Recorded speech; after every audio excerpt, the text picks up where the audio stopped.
সফলতার কোনো শর্টকাট হয় না, হয় অনেক কাঠখড় পুড়িয়ে জীবন যুদ্ধের প্রতিটি অধ্যায়ে নিজেকে প্রমাণ করে করে একটু একটু করে আপনি সফল হবেন, একটু একটু করে আগাবেন। ইটস এ জার্নি, এটা কোনো ডেস্টিনেশন নয়। এবং সফল হওয়ার পথ পরিক্রমায় কোনো লিফট নেই, সিঁড়ি বেয়ে উপরে উঠতে হয়।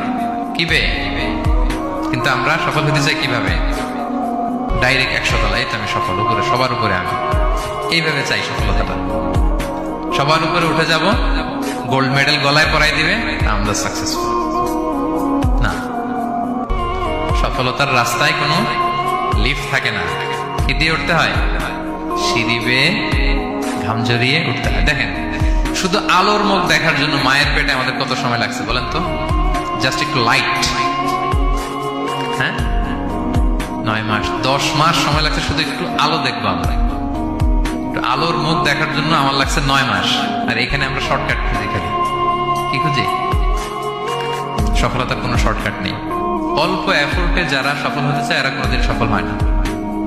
ইউসুফ আলাইহিস সালামের জীবনীটা একটু খেয়াল করেন, একটু একটু করে তিনি সামনের দিকে গিয়েছেন এবং সবশেষে ইজিপ্টের ফিনান্স মিনিস্টার হয়েছেন।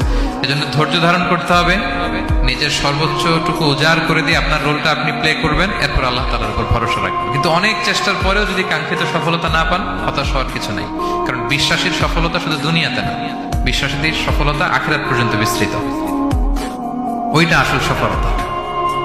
ফামান যুহজিহা আনিন নারি ওয়া উদখিলাল জান্নাতা ফাকাদ ফাজ। যে জাহান্নাম থেকে মুক্তি পেল, জান্নাতের নিশ্চয়তা পেল, সেই সফল। আমরা যেন সেই সফলতার জন্য অপেক্ষা করি, আমরা যেন দুনিয়া আখিরাত উভয় জাহানে সফল হতে পারি। আল্লাহ তাআলা আমাদের সবাইকে কথাগুলো বোঝার ও আমল করার তৌফিক দান করুন। হাযা মা ইনদি ওয়াল ইলমু ইনদাল্লাহ আলাইহি তাওয়াক্কালতু ওয়া ইলাইহি উনীব। ওয়াসসালামু আলাইকুম ওয়া রাহমাতুল্লাহি।